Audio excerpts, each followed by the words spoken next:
Dako ku Delta TV akutuusibwako. Ku Chapa General Enterprises mu Kikuubo ku Rafiki Building edduuka namba 3 abakutuusako Prestige Margarine, Nala Instant Noodles, Lanzo Bathing Soap, omusawo w'ensusuza b'omu makaago, Jama Soap, sabbuuni ow'ekitole asinga ensangi zino, Toast Detergent, sabbuuni w'obuwunga ayoza n'atukuliza omulwoza lumu lwokka, ate n'aleka akawuwa akalungi mu ngoye zo olunaku lwonna. Rinse Oil butto yekka gw'olina okukozesa okufumba ebyokulya byonna, anti tali mu masavu galeeta mugejjo. Kasuku Tiri, Chapa Mandashi, Chapa Glycerin. Assalamu alaikum wa rahmatullahi wa barakatuh. Alhamdulillah wa salatu wa salamu ala rasulillah sallallahu alayhi wa sallam wa ala alihi wa sahbihi wa man walahu amma ba'd. Njagala kutandika nawe okwebaza okubanga okkiriza newe kumira ku Delta TV ate obudde buno bw'okumakya n'okkiriza n'okeera ng'era kwokeeredde. Oli mulabi mulungi, nsaba Katonda omulungi abakutusasulira situmanyi kyakukuwa. Program Dako tubeera tugguse oba olyawo okwongera kutambula naawe. Twagala Ramadhaani eno ogenda okusiiba nga kyosiiba okimanyi. Era mmanyi muze muganyulwa nnyo mu programu zaffe ezikulembedde zonna eza Dako, mbakakasa neeno bwetyo bwegenda okubeera ate oba olyawo n'okusinga ku zonna ezikulembedde. N'olwaleero mu programu Dako nziguse ne mukadde waffe Dr. Ambassador Abdurrashid Semuddu, ambassador waffe wa Uganda mu Sudan. Olwaleero tulinayo alhamdulillah, nsaba oteekeyo nnyo omwoyo maaso awo ngenda kuba mubawa naye nga sinnaba kumubawa. Nzikiriza nkujukiza nti bannaffe aba Chapa General Enterprises Uganda Limited bolengera wano mugongo gwange be bannaffe abo abateeka ssente zaabwe mu programu ya Dako eno okubanga gy'oli naawe otulaba bulungi n'oyongera okuganyulwa. Olupapula n'ekkalaamu lusembeze bannaffe aba Chapa bakusembereza Sheikh Dr. abeeko ebigambo bya kutegeeza, bigambo bya kuyigiriza oba oluusi byayinza okujjukiza. Wano nkusabira oyongere naawe okubawagira bannaffe aba Chapa ate gwe omusiibyo beetaaga nnyo nnyini ddala oba olyawo n'okusinga omuntu omulala. Buli omu abeetaaga kuba engombe yabwe egamba nti tuguza mulamu. Bakwagala oli mulamu bulungi ng'oli mu mbeera esinga okweyagaza. So mu kifaananyi ekyo njagala okusaba okkirize obawagire aba Chapa. Buli osiŋŋana Prestige Margarine n'omugula obeera olina ekikumi ky'otadde mu programu eno. Buli osiŋŋaana sabbuuni waffe owa Jama obeera olina ekikumi ky'otadde mu programu eno. Buli osiŋŋaana sabbuuni waffe anaaba owa Lanzo tulina engombe egamba nti tetukkiriza kunaaba kwayoza nga bwemwakula mu kyogera tunaaba kwayoza. Bannaffe aba Chapa bakitwawulira n'oba nga ayoza n'anaaba ayoza wa Jama ate anaaba wa Lanzo. Tulina sabbuuni waffe obuwunga ayoza era engoye owa Tosi n'ebirala bingi. Nja kujja mbimenya kimu ku kimu inshallah. Naye muzikirize ate mukadde kano nzireko eri Dr. muwulire ku ddoboozi lye mumanye nti ddala kituufu tulina mu studio zaffe olwaleero. Dr. Assalamu alaikum warahmatullahi wabarakatuh. Wa alaikum assalam warahmatullahi wabarakatuh. Nsanyusa okulabako mukadde wange. Nange Sheikh nsanyusa okusanga. Alhamdulillahi rabbil alamin. Nga ku Dako masha Allah. Nange mbadde njagala kubuuza nti osiiba kuba ndaba akanyiriro k'olina. Kusaasira kwa Allah. Alhamdulillahi rabbil alamin. Amina Sheikh. So tusanyusa okulabako ate era weebale kukkiriza programu eno tutambule ffenna. Barakallahu. Manyedde abantu batutiisanga okusiiba ne batugamba omuntu bw'asiiba naalabika bubi naye alhamdulillah ekifaananyi nkijjeyo bulungi sebo. Saba Allah akanyiriraako akakuume kabeere ka lubeerera. Allahumma amina ffenna n'abatulaba abalungi. Allahumma amina rabbi. Nja kusaba Dr. okkirize abalungi bano abatulaba betukedde nabo obambuulizeeko ate oba olyawo mbeeko newe nkutwala mu musomo awo inshallah. Assalamu alaikum wa rahmatullahi wa barakatuh. Wa alaikum assalam wa rahmatullahi wa barakatuh. Abalungi abatulaba gye muli eyo yonna nga mweteekateeka mufundikira Dako wammwe bye mukoze ebirungi byonna Allah subhanahu wa ta'ala abikkirize ate n'olunaku abawe mu lusiibe nga lwa mirembe na ssanyu teruli mu kukaluubirirwa kwonna. Allahumma amin. Mpozi ne ba Chapa baganda baffe mukoddomi wange Haji Rashid ne bano nammwe sijja kkoowa kubeebaza mwebale bambi programu eno okubeera nti nno mugisponsoringa ebbanga lyonna n'ebirala byonna ebitambulira ku mulamu ogufaananako bwe gutyo ne TV yaffe nze era nayo sijja kkoowa kugyebaza bannange ba Delta mwebale okubeera nti nno programu za ddaawa muzifaako olubeerera n'endala ezigasa bannayuganda okutwaliza wamu okutegeera eddiini yaabwe baagalamu ki n'eggwanga lyabwe libaagalamu ki era libasuubiramu ki. ye dokita manyi naawe wooli awo ogumye munene tuli naye nsabaawo funa olupapula ne kalaamu kubanga maaso awe tulaga tuye tugenda mu fikihi tugenda oba oli awo kwongera kutaganjula nsonga njagala nnyo ganyulwemu kubanga njagala osiibe nga byosiiba naawe obimanyi tuze tukola emisomo mingi ne dokita mu programu yaffe ey'entanda gye tukola olwokusatu n'olwokuna tutambudde naye ate ne mu programu zino ezaddaako dokita nakkiriza tubeere naye sebo nange njagala kwebaza nga bebazizza bannaffe abacapa n'aba delta okubanga abakoze omulimu ogwa ddaawa naye nga bwe mmanyi shediyo bwefaanana mmanyi obeera bize nkwebaza okusigala nga ate akaddeko akatonda okalekawo noba nti ebigambo nja kubyogera tusaba katonda mulungi akutusasulire ate era akutuwangaalize atuwe n'abakufaanana mu bulungi saba dokita njagala kusaba okkirize mu programu yaffe niyaddaako olwaleero tutunuulire ku miteeko gy'abantu bano abasiiba kubanga tulina abantu abasiiba oba oliawo n'abatasiiba njagala nnyo tutunuulire emiteeko egyo ndooza gwana atubuulira ani ateekeddwa okusiiba ani atateekeddwa kuba nina bangi bemmanyi nga ateekeddwa naye nga tasiiba Allah atutaase n'ababataase Allahumma amina ya rabbi ate waliyo bemmanyi ng'olaba nga atateekeddwa naye nga yeekaka ate abeere mu basiiba ne mukadde we gwemanyi ali myaka ndooza kati akakunukkiriza 8 naye asiiba agenda otuukawo ssaawa 11 nga yenna kankana bw'ati ne mugamba nti amuze ikkirize mugweri anaga nti asisobola siyinza kulya mu kisiibo misana era ogenda okulaba nga gusiza amazeeko alhamdulillah naye nga embeera mwasiibidde banesaba dokita abantu awo tunuulirewo nnyo mmanyi ayinza okuba ku TV kwaliwa nawulira eddoboozi lyo nga gwamugambye alye kiyinza okutuyambako n'agamba nti dokita yantadde okulya ate waliyo oli gwe mmanyi nga ye obulamu bwe talina buzibu bwonna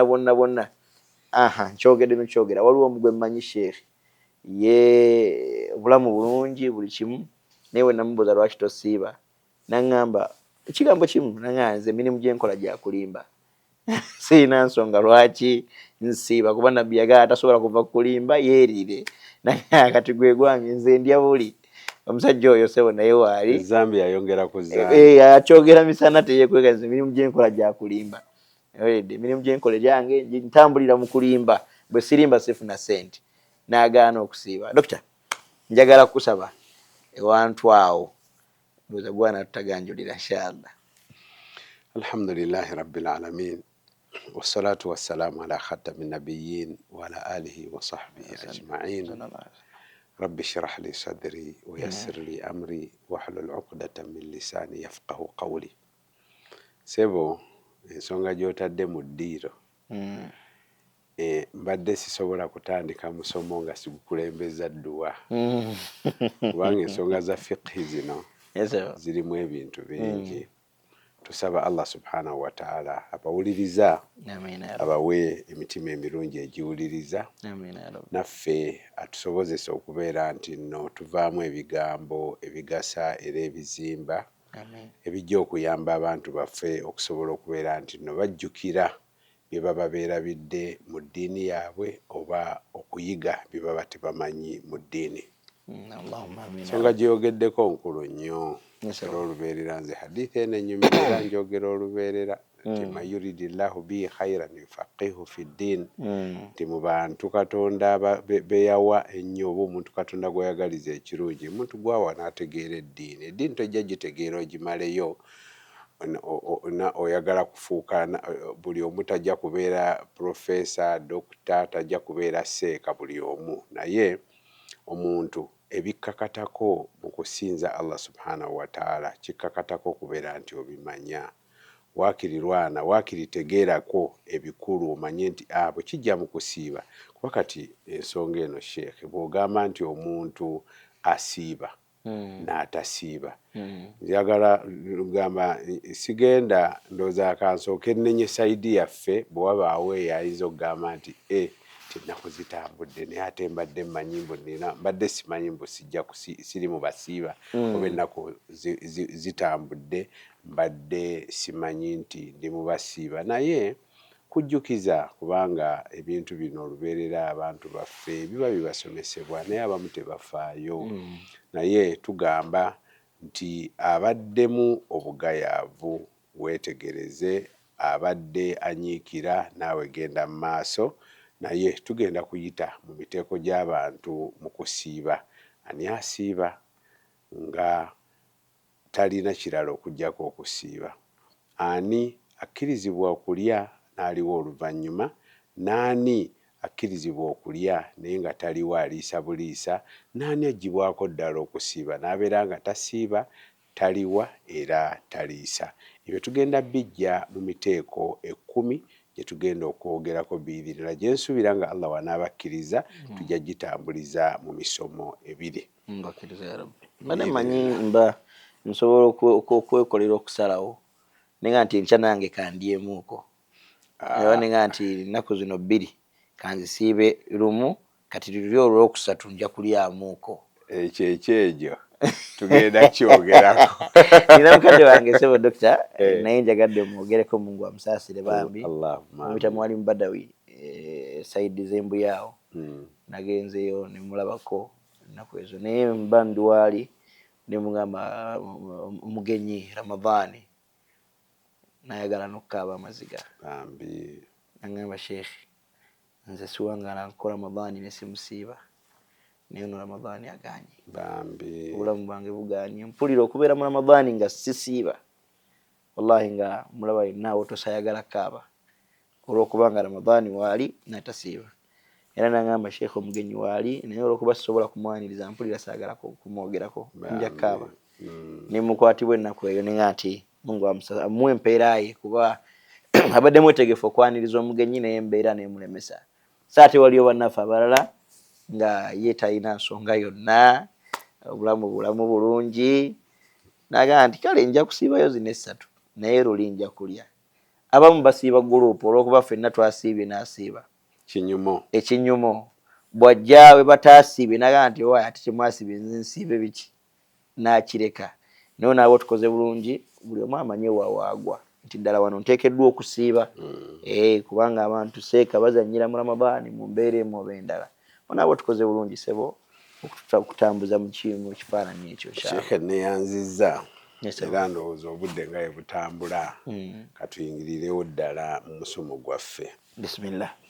Ekisooka Allah subhanahu wa ta'ala bw'amala okutulaalikako okusiiba nga tekukyali kwakyeyagalire kubanga okusooka endaalika y'okusiiba yali mu mitendera 2. Omutendera ogusooka kwe kwali okulaalikibwa kw'okusiiba naye nga n'asobola okusiiba asobola okulya n'aliisa bw'aba asobola okuliisa ng'asobola nti anze mu kifo ky'okusiiba kandiiseemu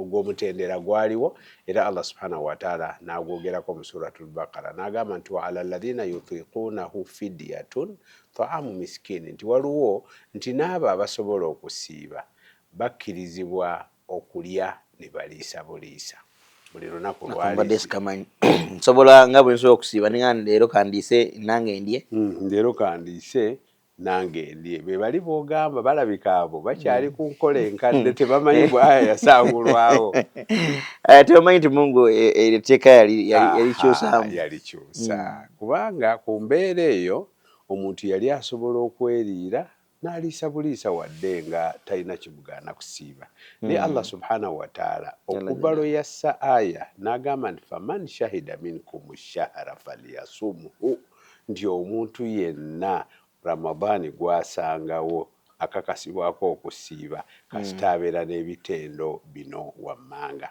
era ndowooza bwe tugenda okutandikira omusomo gwaffe tugambe nti omuteeko ogusooka gwe tugenda okwogerako ye muntu akakasibwako okusiiba Ramadhaani nga talina kirala okuggyako kusiiba era ye muntu alina ebitendo bino bye tugenda okwogerako biringa 7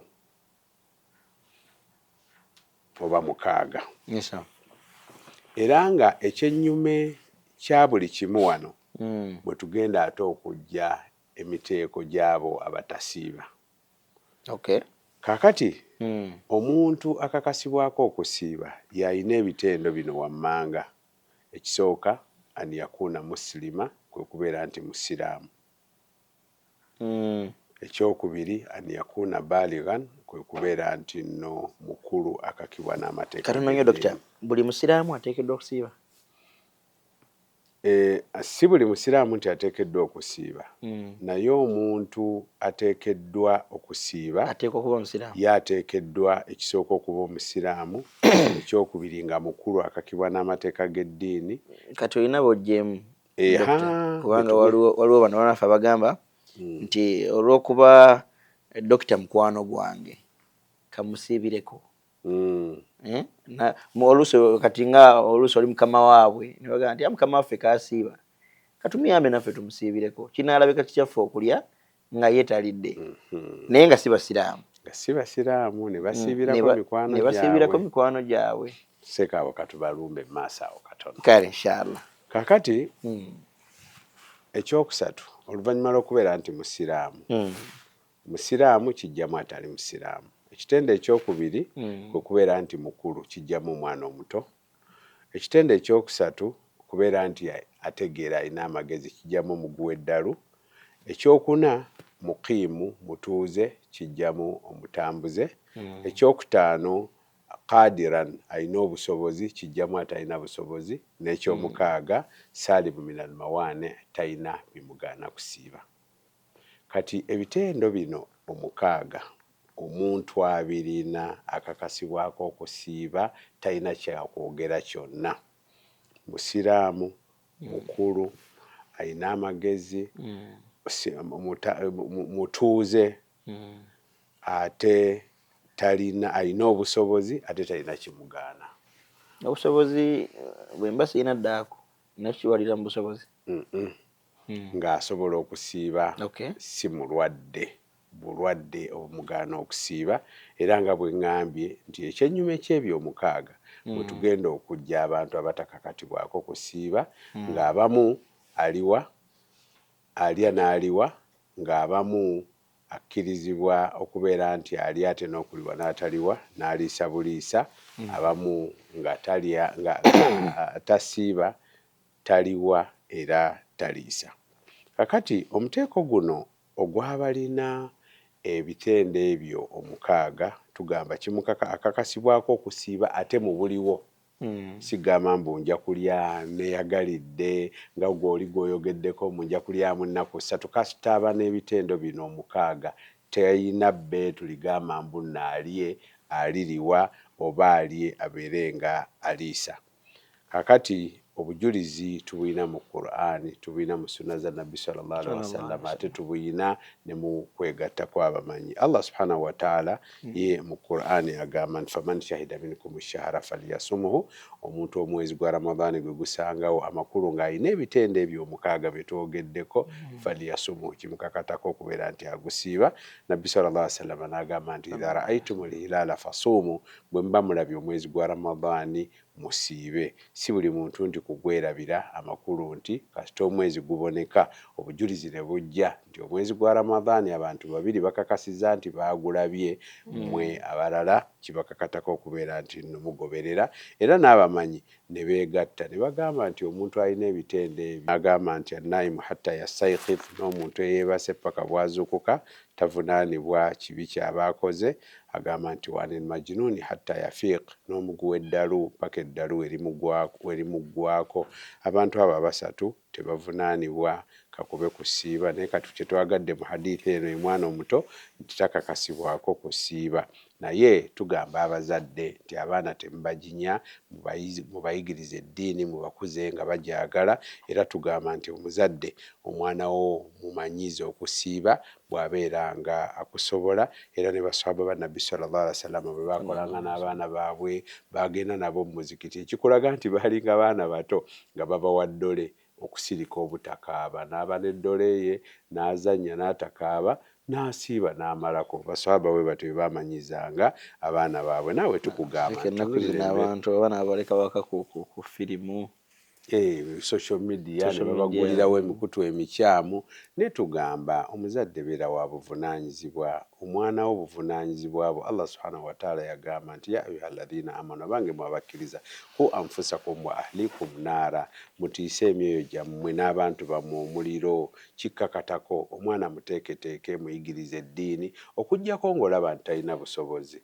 oba oyinza n'omugezesa mpolampola nogaa nti asiiba paka ssaawa 7 nja kukuwa n'ekirabo bw'olumalako nja kugulira kino. Omwana n'omukuza ng'eddiini agyagala naye bw'abeera ng'akosebwa nedda eddiini tekkiriza kosa muyimirize naye bw'aba nga takosebwa ekyo kye kirungi ky'oba owadde omwana wo mu buto bwe akule ng'amanyi amakulu g'eddiini ng'era amanyi amakulu g'okusiiba. Kale ekyo kye tukubiriza abazadde.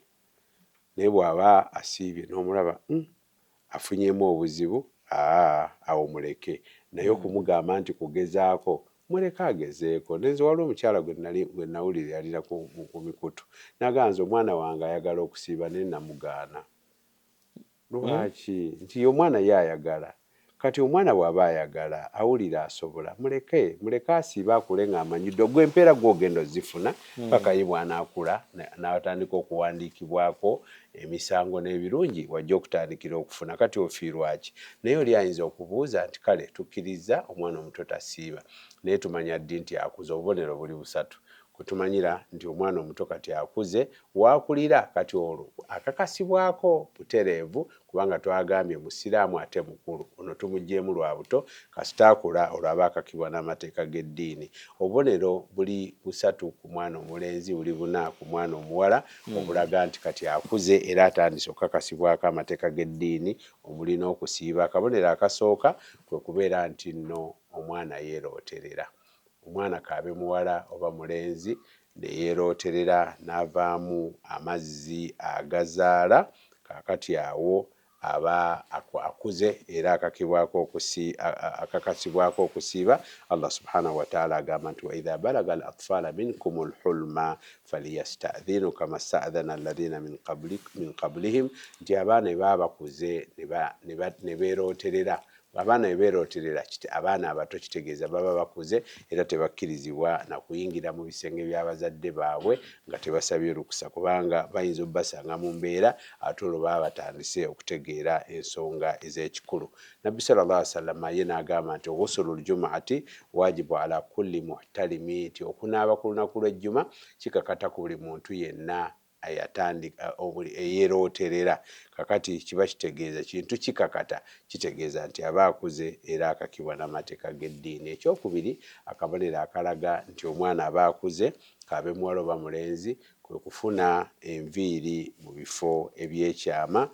Waafunira enviiri kaabe muwala oba mulenzi kakati olwo tugamba nti akuze. Obujulizi mwe buli mu hadithi naye kukitegeerekeka bulungi. Atiya al-Quradhi agamba nti nno twatwalibwa mu maaso ga Nabbi sallallahu alaihi wasallama embeera yali ya lutalo.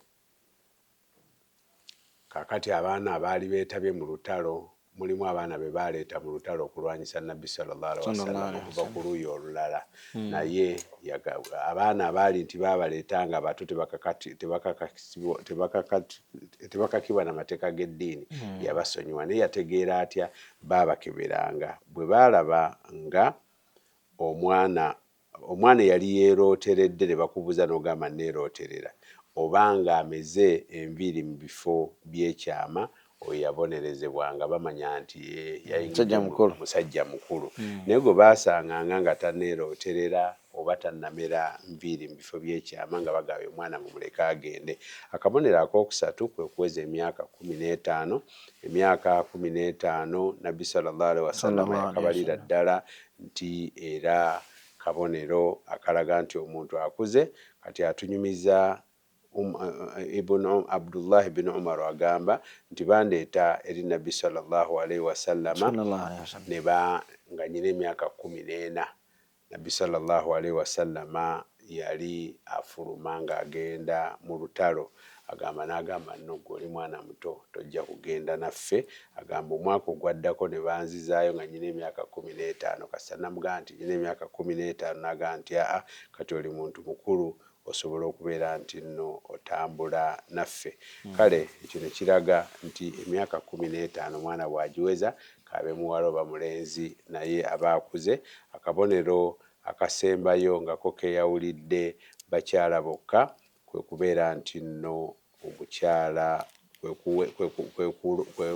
kwe kugenda mu nsonga z'ekikyala ez'omwezi.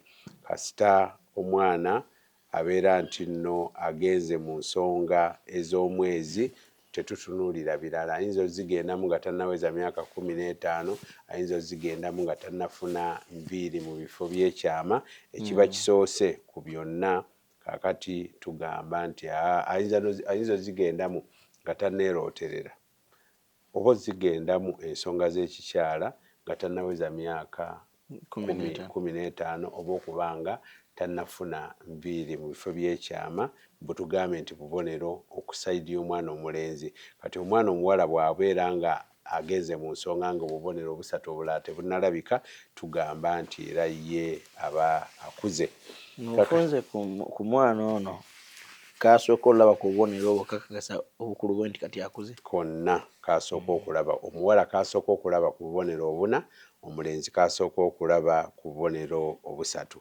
Kakati bw'aba akuze emisana, kakati tugamba leero nti ennaku mmeka ze tusiibyeko, kakati bw'aba nga akuze leero emisana tumugamba ennaku ez'emabega zonna tezikubalibwako kubanga obadde okyali mwana muto, naye okutandika n'olwaleero okuze naye era ziri toziriwa.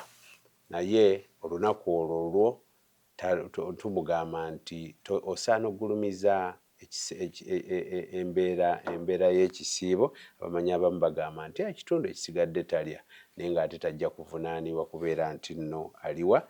Abalala bagamba nti engeri gye luli nti lwadde terumukakaseeko, ne bw'aba alye naye talaga mu bantu kassa baba bategedde nti kati muntu mukulu era avunaanibwa n'amateeka g'eddiini. Kakati oyo ye muntu owookubiri, gwe muteeko ogwokubiri tugambye ogw'omwana muto.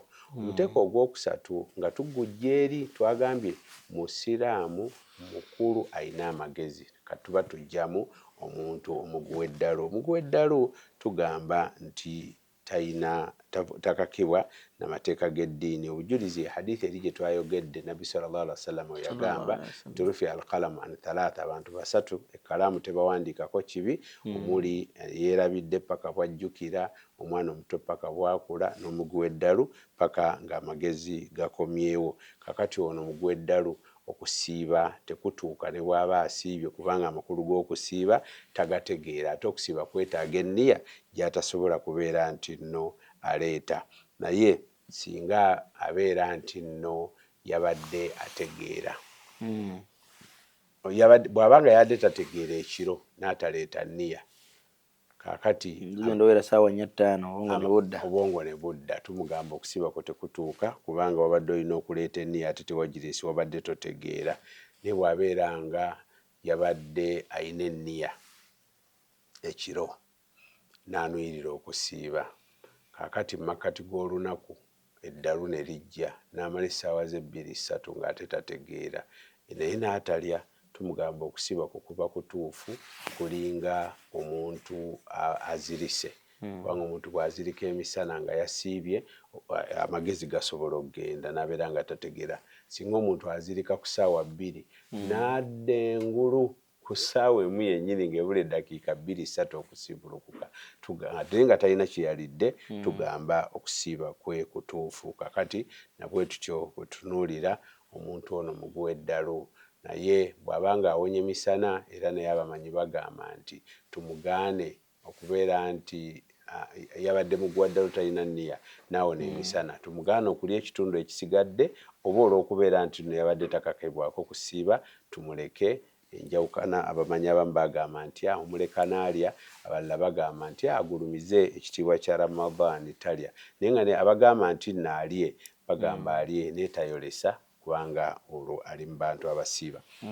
Omuteeko ogwokuna mujjukire nti eri twagambye Musiraamu mukulu alina amagezi, ne tumala ne tugamba nti alina obusobozi. Kakati twagambye alina obusobozi mutuuze ate talina kimugaana. Kakati walimu alina obusobozi butufuna wano ate omuteeko omulala ogw'omuntu omukadde atakyasobola kutegeera, takyategeera amakulu ga kusiiba. Wali netaliiwo. Allah agamba waminhum man yutawaffa waminhum man yuraddu ila ardhil umri. Mulimu Katonda batta mu myaka egy'obuvubuka nga bakyategeera bulungi, naye mulimu Katonda bazzaayo nga bwe yava eri mu buto nga takyategeera, likay la ya'lama min ba'di ilmin shay'an, nga takyalina kyategeera. Oyo amateeka gonna gamugibwako, mpozi nga bwe gagibwa ku mwana omuto, tavunaanibwa kusiiba. Allah subhanahu wa ta'ala kyava agamba nti wallahu khalaqakum min dha'fi, Katonda wallahu khalaqakum thumma yatawaffakum, Katonda yabatonda era yabajja ku nsi n'abatta mu kiseera ky'abatuusizza. N'agamba nti waminkum man yuraddu ila ardhil umri, naye waliwo omuntu Katonda gwakuza emyaka paka n'akaddiwa n'addayo ng'omwana omuto, likay la ya'lama min ba'di ilmin shay'an, nga takyalina kyategeera. Kakati oyo takakibwa n'amateeka ga ddiini, okusiiba tekumukakatako, ate n'okuliisa taliisa, kubanga oyo eddiini emusonyiwa byonna ebikwatagana n'amateeka. Naye waliwo kubanga oba gwayogeddeko naye ndowooza nedda naye alitegeera gwaddoyogerako. Kakati waliwo kuba ng'ategeeramu oluusi nga yanafuwa yadda wansi ng'omwana omuto, naye ng'ebiseera ebimu amagezi gajja. Okutegeera ategeera. Kati bw'aba ategeera olunaku lwonna, kakati we tugamba amakulu g'okusiiba agategeera. Kati bw'aba nga yanuyiridde okusiiba kwe kuba kutuufu. Naye bw'abeera nga yabadde ekiro tategeera, amagezi tegajja mu makkati awo, era naye tugamba tasiiba, kubanga okusiiba kwetaaga enniya. Naye kati enjawulo kw'ono, ayinza okuba nga Katonda amunafuye takyategeera, naye ng'ate omubiri gwe gulina amaanyi agasiiba. Kati waategeerera olunaku n'amala olulamba lwonna ng'ategeera, oyo tumugamba n'asiiba. Naye waba takyategeerera ddala, tamanyi makulu ga kusiiba, tamanyi na byakuliwa, tamanyi na byakuliisa, byonna bimugibwako, talina kimuvunaanibwako. Kwe kusaasira kwa Allah subhanahu wa ta'ala eri ebitonde bye. Kati ne tugenda ku Wookutaano, kubanga jjukira era twagambye eri nti alina okuba nga alina obusobozi. Kakati ono Wookutaano ye muntu alina embeera emugaana okusiiba, naye nga yalubeerera tesuubira kuvaawo. Kakati nga omuntu omukulu mu myaka, omubiri gunafuye, gutuuse ku levo nga ddala tegukyasobola byakusiiba, naye ng'ategeera bulungi buli kimu. Oba okuba nga alwadde obulwadde obubi, kansa waliyadhu billah, mulimu alisazi ezaddala nga si zino ez'okwetuuma, omuntu tasobola kumala bbanga nga talidde, abamu sukaali yabeera nga tabakkiriza kusiiba. Kakati naye ng'ate obulwadde obwo buli mu butawona. Bw'abeera nga obulwadde obwo tebuwona, kakati oyo naye abajjulukuse, avuddeyo mu bantu abasiiba, kubanga okusiiba takyakusobola. Katugamba okusiiba tekukyamukakatako kubanga takusobola. Allah subhanahu wa ta'ala agamba fattaqullaha mastata'tum, Katonda mumutye okusinziira ku busobozi bwammwe. N'agamba nti la yukallifu llahu nafsan illa wusaha, Katonda tavunaana muntu okuggyako ku kintu ekiri mu busobozi bwe. Kakati ono bambi akuze oba alwadde obulwadde obutawona, takyalina busobozi, Allah tajja mukakasaako kintu ky'atalinaako obusobozi. Naye tugamba nti ono ye akakasibwako okuliisa buli lunaku, masikiini addayo ku muteeko guli obusiraamu ku ntandikwa nga bukyalimu okweyagalira nti bw'oyagala siiba, bw'oyagala liisa. Kakati oyo bamulamulira addayo ku aya eyo n'abeera nga ye aliisa buliisa buli lunaku lwe yandibadde asiiba, asobola okuzikuŋŋaanya n'aliisa nga Ramadaan etandika, ebbanja n'alyeggyako. Asobola okubeera n'aliisa bamasiikiini 6 oba 29 okusinziira ku nnaku za Ramadaan, ebbanja n'alyeggyako. Asobola okuliisanga buli lunaku oba okukuŋŋaanya n'agamba nti anja kuliisanga nnaku 10, byonna bibeera bikkirizibwa. Era mu basahaba ba Nabbi sallallahu alaihi wasallama mulimu abaafuna ekigezo ekyo. Oba nsobola okusalawo Sheikh nga ngenda kuliisangayo omwomu paka enkaaga inaggwayo oba nengatta lumu nkaaga ne basiibuluka lumu. N'obasiibulula lumu n'obawa ekijjulo. Kaakati bw'obeera ng'enniya si ya kusiibulula kuli kwa kufuna mpeera za musiibi, ng'enniya ya itaamu kuliisa masikiini, buli omu n'obeera ng'omuliisiza oba ofumbye ekijjulo kimu n'obaliisa oba obawadde emmere enfumbe n'ogamba nti ekigera bagamba gulamuzi nga 600 ez'emmere oba kawunga oba muceere naawe byotera okulyako n'ogamba nti akamuwa ebyo ajja kwefumbira era nakyo kibeera kimala empeera oba ozifunye n'ebbanja oba olisasudde. Kakati Allah subhanahu wa ta'ala bw'atyo bwe yagondeza omuntu ono akuze nga takyalina busobozi busiiba n'amugirako ddala okusiiba, omuteeko n'amuteeka ku gwabo abalina okubeera nti nno baliisa buliisa.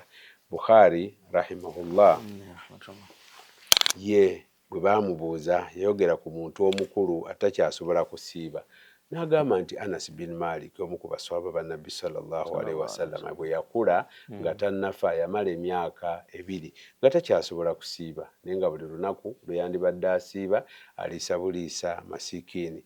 Abdullah ibn Abbas naye bwe baamubuuza ku musajja oba omukyala akuze nga takyasobola kusiiba yagamba nti yut'imaani makaana kulli yawmin miskiina, buli lunaku lwe bandisiibye baliisa masikiini omu.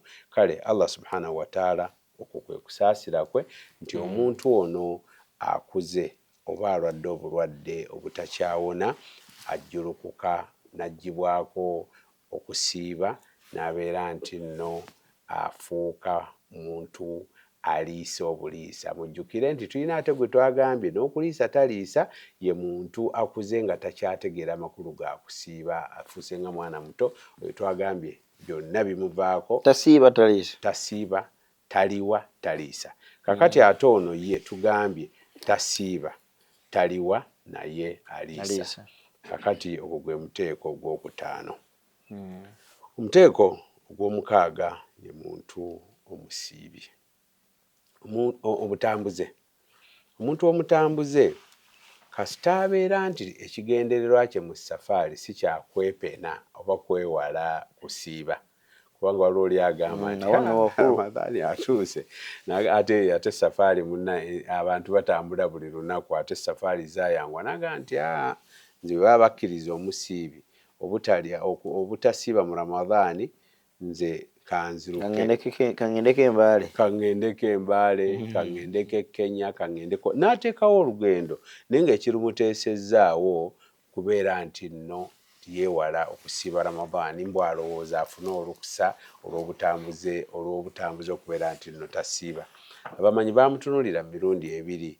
Ekisooka ye muntu akola olugendo nga ekigendererwa kya haraamu, olugendo lwa haraamu tumugamba nedda gwe wadde oli mutambuze naye tojjibwako kusiiba, tojja kwekolera haraamu zo ng'ate bw'okozesa olukusa nti obeere nti nno tosiiba mu Ramadhaani. Owookubiri ye muntu nga atambudde olugendo si lwa haraamu naye ng'ekigendererwa kye kubadde kwewala kusiiba. Ekitegeeza Sheikh n'omuntu ono simanyi naayongera okutulambuliramu bwe mba nsazeewo ntambule olugendo olwa haraamu ne swala sisalako.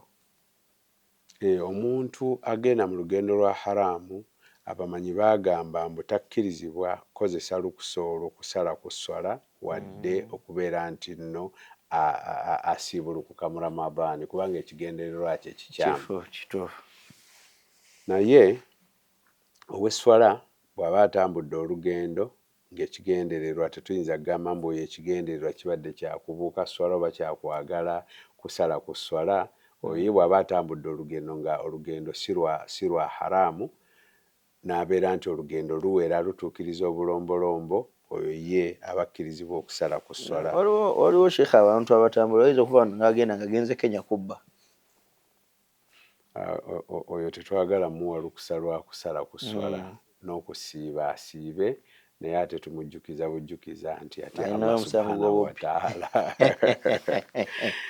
Kaakati omutambuze ono bw'abeera ng'ekigendererwa kye si kwagala kwewala kusiiba olugendo lwe ne bwe luwambuwa akkirizibwa okubeera nti nno alya n'aliwa oluvannyuma. Ate omutambuze olugendo ne bwe lumugwako bugwi oba yali pulaningira, waliwo omuntu okupulaninga nti ajja kutambula mu Ramadhan, tetukugaana kupulaninga kutambula mu Ramadhan oba emirimu gyo gikakasizzaako kutambula mu Ramadhan kubanga tekikugaana kusiiba.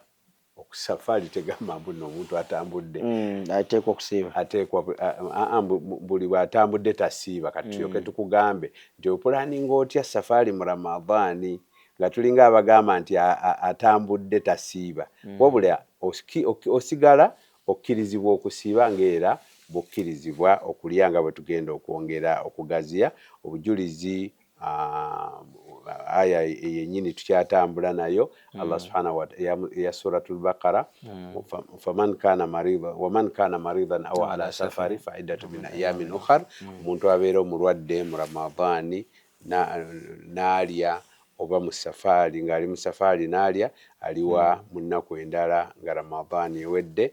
Ne mu hadithi ya Anas atunyumiza n'agamba nti Anas bin Maliki nti twatambula ne Nabbi sallallahu alaihi wasallam nga muffe mulimu abasiibi n'abalidde, falam yu'ibi saimu ala almuftiri wala almuftiru ala saim, naye nga tewali alaba munne bubi, tewali alaba munne nti no yakoze ekikyamu. Omusiibi tanenya ataasiibye n'ataasiibye tanenya musiibi, nekitegeeza nti mu mbeera eyo byombi bikkirizibwa. Mu hadithi endala ya Abi Sa'id al-Khudri radiyallahu anhu agamba abasahaba ba Nabbi sallallahu alaihi wasallama balinga balaba nti man wajada quwwatan fasama fa inna dhalika hasan, nti omutambuze bw'atambula ng'alina amaanyi ge ng'okusiiba tekumukalubiriza, ekisinga obulungi kubeera nti asiiba. Waman wajada dha'afan fa aftara fa inna dhalika hasan, nti ate aba afunye obunafu ng'ali mu safaari n'alya ate ku ye kyekisinga. Kati omuntu alina okwetunuulira. kitegeeza omuntu waba amaanyi mwegali ng'asobola okusiiba, bisimillah, ekisinga obulungi gyali asiibe. Anti tubatunuulira mu mbeera ya mirundi esatu omutambuze. Embeera esooka kwe kuba nti safaari tekola njawulo mu ye wakati w'okusiiba n'obutasiiba, oyo tumugamba siiba oleme kusigaza bbanja lya Allah subhanahu wa ta'ala. Omutambuze owookubiri ye mutambuze nga safaari emukaluubiriza okusiiba naye nga takosebwa, oyo tukimulekera, kyoyagala kyoba okola. Inshi'ta fasum wa inshi'ta faftir, bw'oyagala siiba, bw'oyagala lya. Kakati owookusatu yakosebwa n'okusiiba, ng'okusiiba kumukoseza ddala, tumugamba nti gwe tokkirizibwa kusiiba. Nabbi sallallahu alaihi wasallam yagamba laisa minal birri as-siyamu fi safar, si kya mu bulungi okusiibira mu safaari. N'omusajja ne Nabbi sallallahu alaihi wasallam yagamba abasahaba be ng'atambudde nabo alaba bakaluubiriddwa okusiiba, n'abagamba nti mulye. Basahaba ne bagaana, n'abagamba mulye ne bagaana. Agenda okulaba ng'ate bagudde wansi, abantu bataawa sawumu ebayiseemu, n'agamba ulaika al-uswati, abo bajeemu, n'abagambye basiibulukuke ne bagaana.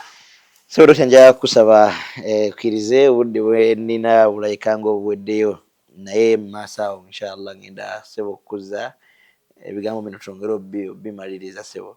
Inshallah njagala kusaba abalungi abatulabo bansiibulire, ate nange sebo eddakiika eyo ginsigaza mpisewo obulango bwa bakama bange. Kakati abatulaba abalungi kyezijja basiibula nakubalaga we tutuuse n'okubalaga wawe tugenda okutandikira. Twogedde ku muteeko gw'omuntu akakasibwako okusiba alina ebitende omukaaga, musiraamu, mukulu, alina amagezi, mutuuze, alina obusobozi, talina kimugaana, tumugamba alina okusiiba. Ne tutunuulira abatasiiba ne tutandikira ku mwana omuto takakasibwako okusiiba, naye wasiiba okusiiba kwe kukkirizibwa, era netukubiriza abazadde bakubiriza abaana okusiiba. Ne twogera ku w'enzikiriza endala ne tugamba nti atakakasibwako okusiiba era tasiiba.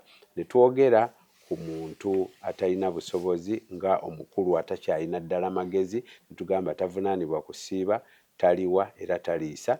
Ne twogera ku muntu owookutaano, twogedde ku muntu omulwadde eyakula nga takyalina busobozi, ne tugamba nti tasiiba naye buli lunaku lw'abaalidde aliisa omasikini omu ne tusembyayo omutambuze ne tugamba tutunuulira mbeera. Bw'aba takaluubirirwa asiibe, bw'aba akaluubirirwa wa ddembe, bw'aba akosebwa tasiiba. Wallahu ta'ala alam. Tujja kutandikira awo tutunulire emiteeko emirala egisigaddeyo ogw'omusanvu, ogw'omunaana n'ogw'omwenda n'ogw'ekkumi, tube nga tungedde okujjukiza abantu baffe ddi lwasiiba ddi lwatasiiba. Ye Dr. Rashid Yahya Ssemuddu, manye ebigambo gy'obadde naawe obiganyuddwamu nnyo era oteekwa kuba nga obiyize. Masimu ge mutukubire ntakira seekanzi wamma kati nsiiba kati sisiba, manyi bibuuzo bingi byanukudde byataanukudde. Mubeere ku Delta TV, nja kumbaddiza mujja kumulaba. Okwebaza okwenjawulo eri bannaffe abacapa General Enterprises Uganda Limited okuba nga beewaayo okulaba nga programu zino zitambula. Nsaba naawe bawagire, ojja kuba olina kinene kyokoze mu programu za ddaawa zino okugenda mu maaso n'okulabwa.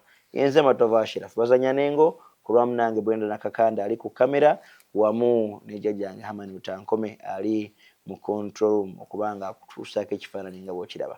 Na buli mwaka Katonda akkirize obeere mu mbeera esinga okweyagaza. Wassalamu alaikum wa rahmatullahi wa barakatuh.